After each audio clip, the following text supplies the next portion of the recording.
ಶಬರಿಮಲೆ ದೇವಸ್ಥಾನದಲ್ಲಿ 4.5 ಕೆಜಿ ಚಿನ್ನ ಕಳ್ಳತನ ಪ್ರಕರಣ.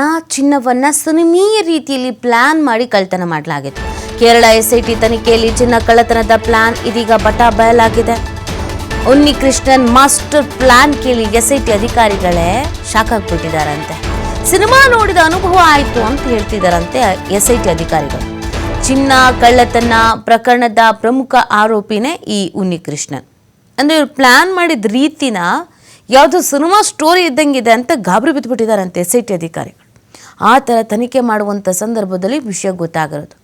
4.5 ಕೆಜಿ ಚಿನ್ನ ಕಳ್ಳತನ ಆಗಿತ್ತು. ಈ ಪ್ರಕರಣ ಸಾಕಷ್ಟು ಸುದ್ದಿ ಆಗಿತ್ತು.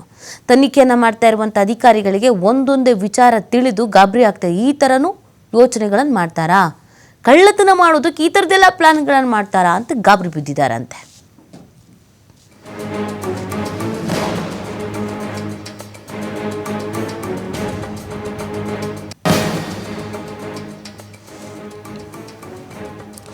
ಈ ಬಗ್ಗೆ ಮಾಹಿತಿಯನ್ನು ನೀಡ್ತಾರೆ ನಮ್ಮ ಪ್ರತಿನಿಧಿ ಸಿದ್ದು. ಈ ಪ್ರಕರಣದಲ್ಲಿ ತನಿಖೆ ಯಾವ ತರ ನಡೀತಾ ಇದೆ? ತನಿಖೆಯಲ್ಲಿ ಏನೆಲ್ಲ ವಿಚಾರಗಳು ಗೊತ್ತಾಗಿದೆ?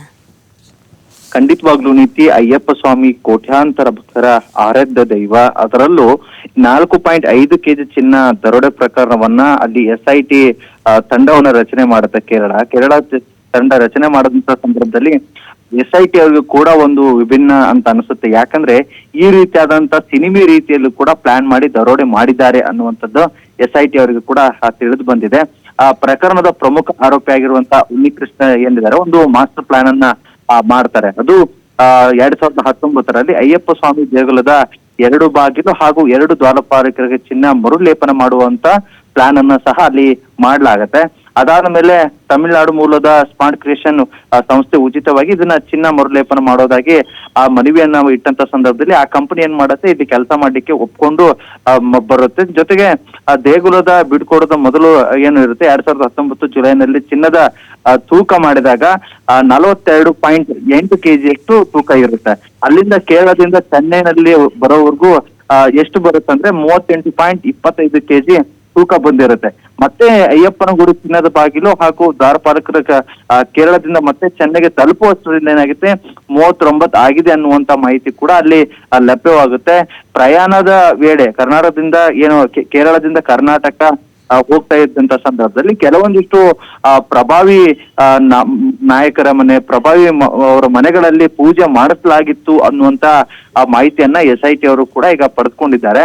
ಈ ಗ್ಯಾಂಗ್ ನಲ್ಲಿ ಯಾರ್ಯಾರು ಚಿನ್ನ ಎದುರಿಸಿದ್ದಾರೆ, ಯಾವ ರೀತಿಯಾಗಿ ಅದು ಕಳ್ಳತನ ಆಯಿತು ಅನ್ನುವಂಥದ್ದನ್ನ ಎಸ್ಐಟಿಗೆ ಆಗ್ಲೇ ತನಿಖೆ ಜೋರಾಗಿ ನಡೆಸ್ತಾ ಇದ್ದಾರೆ. ಇದರ ಜೊತೆಗೆ ಕೆಲವೊಂದಿಷ್ಟು ಈಗ ಮಾಹಿತಿಗಳು ಹೊರಗೆ ಹರಿದಾಡ್ತಾ ಇರೋದಾದ್ರೆ ನೋಡಿದ್ರೆ ಸಿನಿಮಾ ನಟರು, ರಾಜಕಾರಣಿಗಳ ಮನೆಗೆ ಕೂಡ ಇದನ್ನ ಪೂಜೆಗೆ ಕರೆದೊಯ್ಯಲಾಗಿತ್ತು ಅನ್ನುವಂಥದ್ದು ಕೂಡ ಯಾಕೆ ತಗೊಂಡು ಹೋಗಿದ್ರು ಅನ್ನುವಂತ ಪ್ರಶ್ನೆ ಕೂಡ ಸಾಕಷ್ಟು ಸಾರ್ವಜನಿಕರಲ್ಲಿ ಚರ್ಚೆ ಕೂಡ ಆಗ್ತದೆ. ಇದು ಚಿನ್ನದ ಬಾಗಿಲು ಮರುಲೇಪನ ಮಾಡುವ ಮೊದಲು ಕೇರಳದ ಹೈಕೋರ್ಟ್ ಪರ್ಮಿಷನ್ ಪಡೆದಿದ್ದಿಲ್ಲ ಯಾಕೆ ಅನ್ನುವಂತ ಪ್ರಶ್ನೆ ಕೂಡ ಸಾಕಷ್ಟು ಕಾಡ್ತಾ ಇದೆ.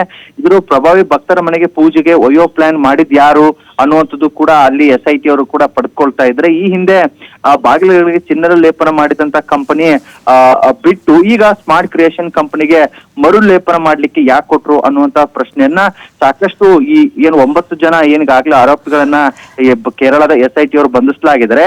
ಅನೇಕ ಪ್ರಶ್ನೆಗಳನ್ನ ಅಲ್ಲಿ ಸುರುಮಲೆ ಮಾಡಿದ್ದಾರೆ ಅನ್ನುವಂತ ಮಾಹಿತಿ ಕೂಡ ಲಭ್ಯವಾಗ್ತಾ ಇದೆ. ನಿಜಕ್ಕೂ ಕೋಟ್ಯಾಂತರ ಭಕ್ತರ ಹೊಂದಿರುವಂತಹ ಅಯ್ಯಪ್ಪ ಸ್ವಾಮಿ ದೇವಸ್ಥಾನದಲ್ಲಿ ಈ ರೀತಿಯಾದಂತಹ ಘಟನೆ ಏನಿದೆ ಭಕ್ತರಿಗೆ ಸಾಕಷ್ಟು ನೋವುಂಟು ಮಾಡಿದೆ. ಏನೇ ಇರ್ಲಿ, ಈ ರೀತಿಯಾಗಿ ಯಾರು ಈಗ ತಪ್ಪಿತಸ್ಥರಾಗಿದ್ದಾರೋ ಅವ್ರಿಗೆ ಸರಿಯಾದ ಶಿಕ್ಷೆ ಆಗ್ಬೇಕು ಅನ್ನುವಂಥದ್ದು ಕೂಡ ಕೇಳಿ ಬರ್ತಾ ಇದೆ ಅಂತ ಹೇಳ್ಬೋದು ನೀತಿ. ಓಕೆ, ಥ್ಯಾಂಕ್ ಯು ಸಿದ್ದು ತಮ್ಮ ಡೀಟೇಲ್ಸ್ಗಾಗಿ.